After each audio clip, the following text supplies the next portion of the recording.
Hey guys, welcome to Void of Dust Gaming, your channel for Arena of Valor content. And today I have picked Quillen again.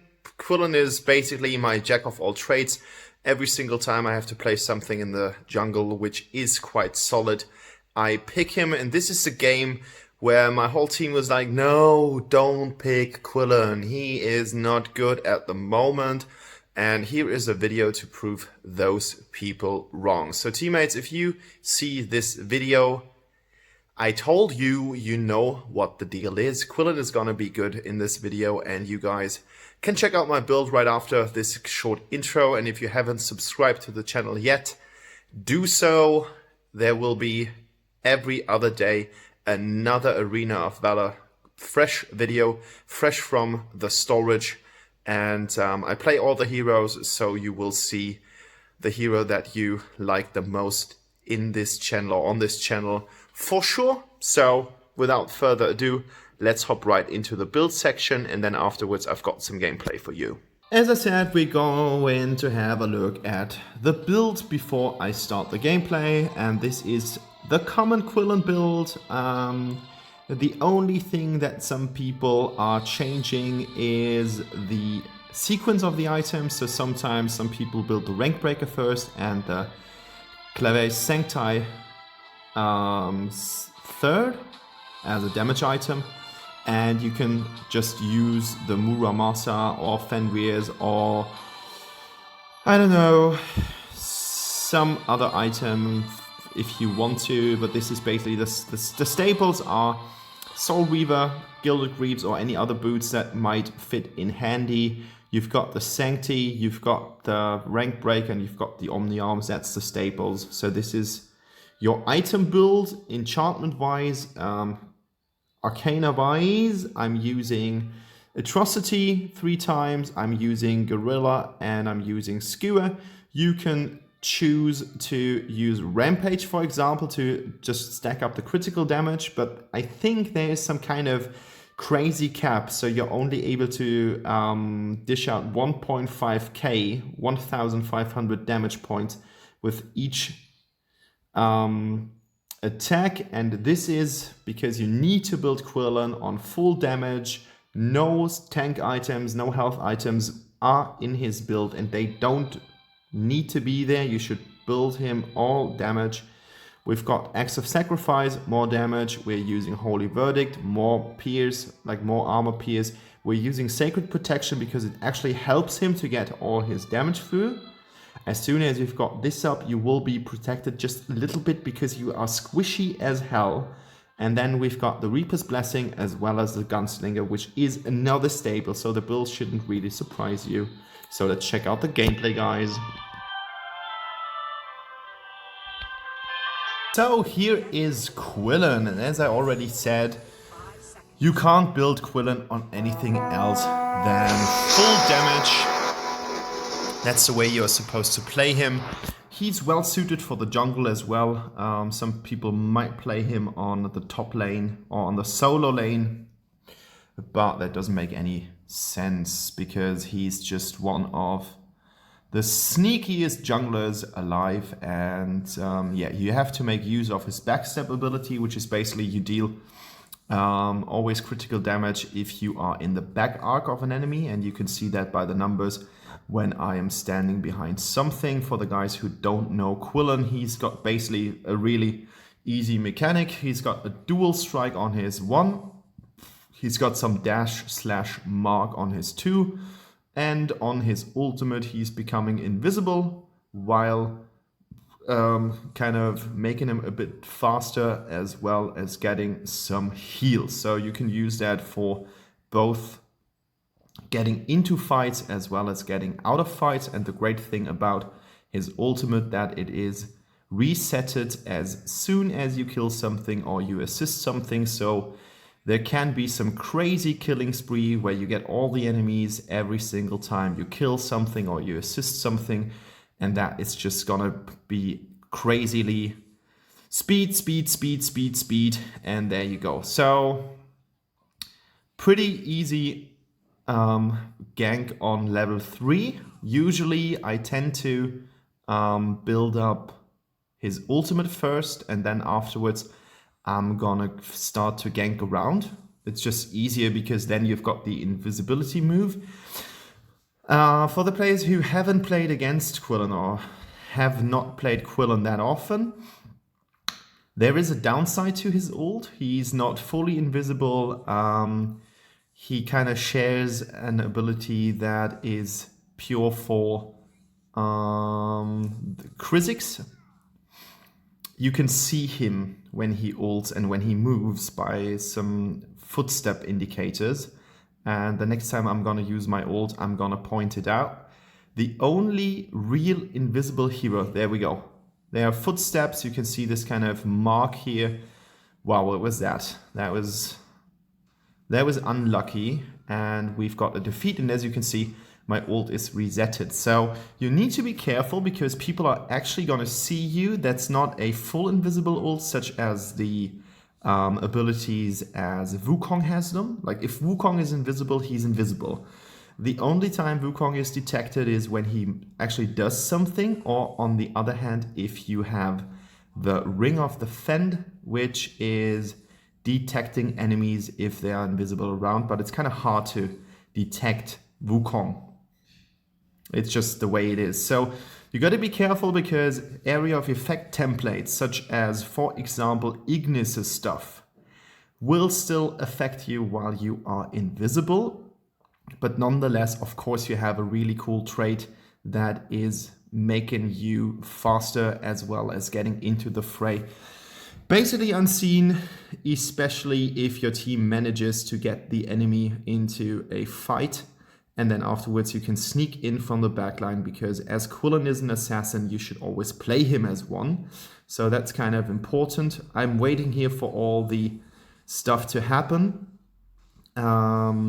Unfortunately, I don't get the kill, Caffeine gets it, but we have just removed a Reaper's Blessing, the enchantment that's gonna keep you alive every single time you get the first deadly blow on the battlefield. You could have seen, or you might have seen that, because she was alive with basically no health, and then the next strike hit her and she died. So Violet doesn't have it, and especially in the beginning of a game, it is a really nice trait that you lose, so you don't want to lose it early.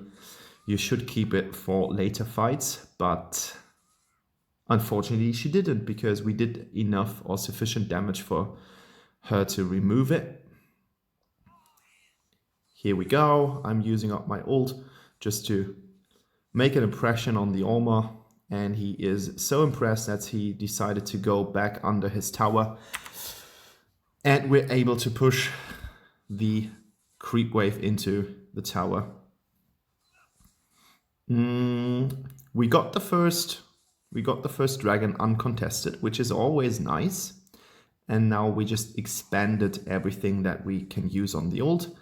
And again, as I did in my first rotation, I'm able to get that minion creep here. I don't know why Orma overextends so much. Like, yes, he's quite durable. As you can see, I can't really put that much harm on top of him, but Batman and the Azenka are following up here easily.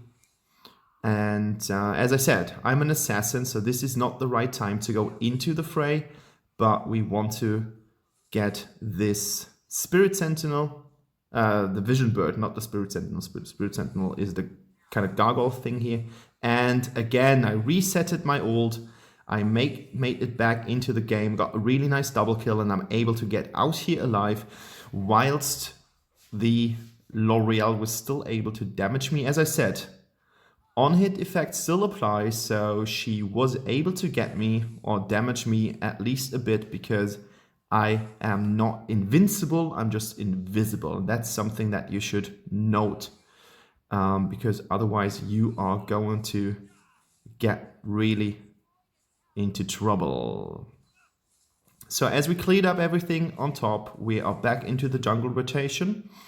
As a jungler, you always have to have some kind of nice balance between ganking whenever it's possible and whenever you can do something useful on the one hand, and on the other hand, you should always be aware of the fact that your whole experience or like most of the experience as well as your gold comes from the jungle creep. So you should always be prepared for doing something, doing some action when it's valid. And on the other hand, you should be able to get out, get alive. And we've got a really nice Batman action here securing us the Abyssal Dragon. And we do get a Murat here. Nice ult from Caffany. And I think she got stuck here. Pretty unfortunate for her, pretty lucky for us. And this is the 4th kill in a row that I get from my Quillen. And we do get another tower. And we do get a really stupid Omar that we're able to farm here off like a duck on a shooting range. And now that Murat is dead, I can just get his jungle, which just sets him back even further. And that's always something that you're wanting to contribute to. Like every single time you can get something from the enemy jungle, even if you're not the jungler, try to use it, try to make use of it, try to punish them for being somewhere where they should not be, or somewhere where they should be, because actually, if the enemy jungler is not taking his creeps, they're free to use. It's like a supermarket where you can basically get everything you want and you don't have to pay for it. So my team is fighting here. I could be quickly over there, but I was just really confident that they make it without my help. And right now I'm focusing on getting 30 stacks for my jungle item. As you see, every single time you upgrade it, you will get some more stacks.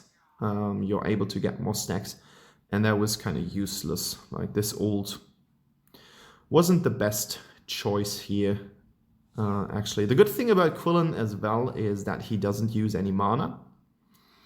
So you can spam his abilities every single time that they are up. They want to be used, so make good use of them. And we are on the Abyssal Dragon again. And as you can see, I'm doing quite some critical damage. You can see that by the indication of these really big numbers, that always means that you're kind of critting around. And as you can see, I'm almost back to full health, while I can't really do that much against Torvo, be in the protector of the Violet. Here you could see that my mechanics aren't great, so I had the problem that I wanted to dash into the minion creep, but it did not really work out that well. Murat is trying to chase me, or at least put some pressure on me, but I don't really care about his pressure. I'm going into this Spirit Bird, the Vision Bird again, because more vision just means that you can actually pick the fights. Another bloodbath here, quite easy. He overextended quite a lot, and I'm using my dash to go out here again. And so far in the game, everything happened really, really nicely. Everything was just falling into place perfectly. And there's another reason I'm standing in the jungle, the enemy jungle, all the time. And that's because you want to remove the minion creeps that Murat can get, because he's gonna stack up his ultimate on these. So you want to remove them. And every single time you remove them, it will just set him back quite nicely, because minion creeps to get his ult are, for some Murats, like the less experienced ones, really, really important. The better Murat ones are basically using the minions to fuel up the kind of sigil that he has. So we got armor here. Caffany just does a really good job on getting rid of all the important danger placements here. And that's the deal. Like, you need to be careful about your health, because you are still an assassin, so you need to play him as an assassin, and you can't tower dive too much if not for the sake of getting something. And as I said, This was the double kill, and it was a double kill that she did not really deserve.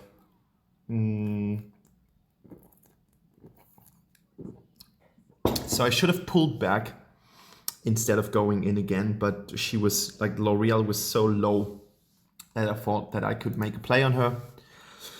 Didn't turn out the way I wanted it to, but we've got the fourth Abyssal Dragon in a row. And as you can see from the result at the moment, 25 versus 7, we've got the upper hand here, and you can see that from the turret or the tower dominance as well. We have just lost one single tower in the entire game that is lasting for already 12 minutes. So we should seek a way out here and try to finish it as soon as possible, because the longer the game goes, the more equal the stats get.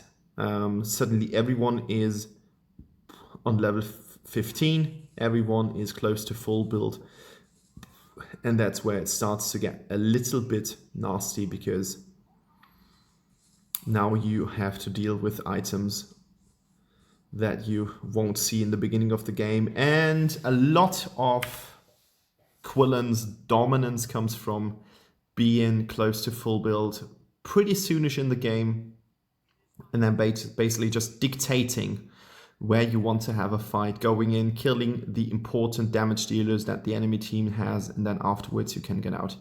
Muramasa is here my weapon of choice because Toro does have a lot of health, and I want him to be down as soon as possible because he's got a lot of crowd control. Every single ability of him deals crowd control stuff, so we want to remove that as best as possible, and then we can just... Oh, okay, that was lucky. Like,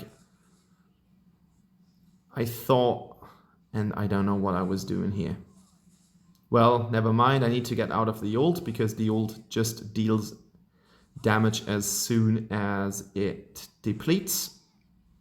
That's the problem about the L'Oreal ult. You should not stand in it because it deals damage as soon as it's casted, and then afterwards it's going to deal damage as soon as it is removed from the battlefield. So you've got the effect of dealing damage twice.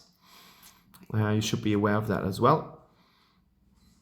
And yeah, as I said, I'm going back into the jungle, getting some might buff here. As I said, like, you're building up full damage, so you want to have as much damage as possible. You want to pick the squishy targets in the backline from the enemy, and as soon as you did that, you can just easily farm up everything, and then the tanks won't matter. And you've got the perfect kit for doing so, because Quillen is an assassin formidable. So we've got the Slayer, and we need to make use of the Slayer. Targeting is important here,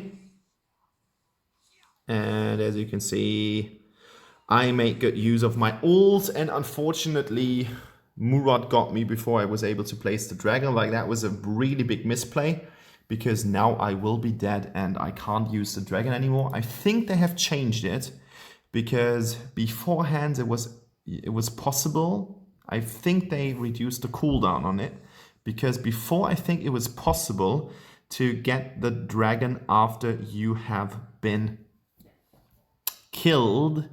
And nice outplay from Annette here. Like, she made good use of her abilities, and then afterwards Murat was dead, and that's what you want to. He's super mobile, he's super annoying. There we go. The dragon was just removed from my button list, so I can't use him anymore. And now we've got the 5th dragon in a row, so we are really on that Abyssal Dragon buff here, which is always some kind of thing that's overwhelming the enemy. Like, the more buffs you get, of course, the more damage you deal, your stats are improved, so you should always aim for it as soon as you can get it, but you should always be careful about it, because if the enemy can contest it, and you will invest some resources in terms of life, like life points, HP points, you should always be prepared that the enemy might just hop into it, and then you need to remove them as soon as possible. But as you can see, like, we are dominating the enemy jungle. We are always in their jungle. We are always up their sleeves. And we are a 5er queue.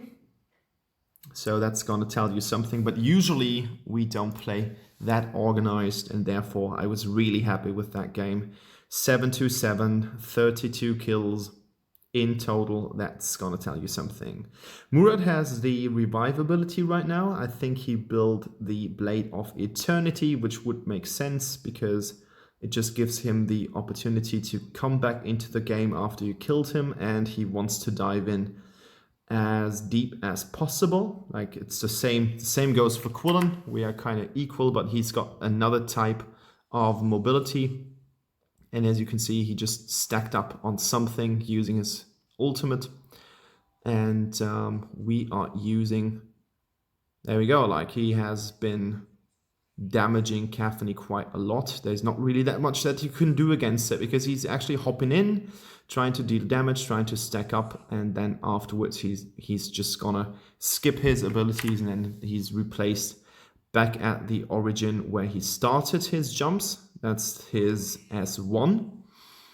So it's always good to be familiar with your opponent's stuff. And oh, I thought I would be able to kill him in this scene, but I wasn't. But then my team was, and that was some important thing. And while everyone is just focusing on the team fight, Batman makes the smartest move ever, ending the game by his own. I think that's a great ending.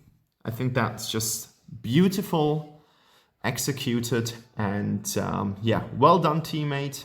I know you were waiting for the video, so here we go. You can see it and watch it over and over again, your end result. And let's have a quick look on the stats, and afterwards I'm out. And I can just advise you, if you haven't subscribed to the channel, please do so, because you're gonna see a lot of Arena of Valor content. 3 times Fenrir's. There we go. Okay, thanks for watching, guys. Bye bye.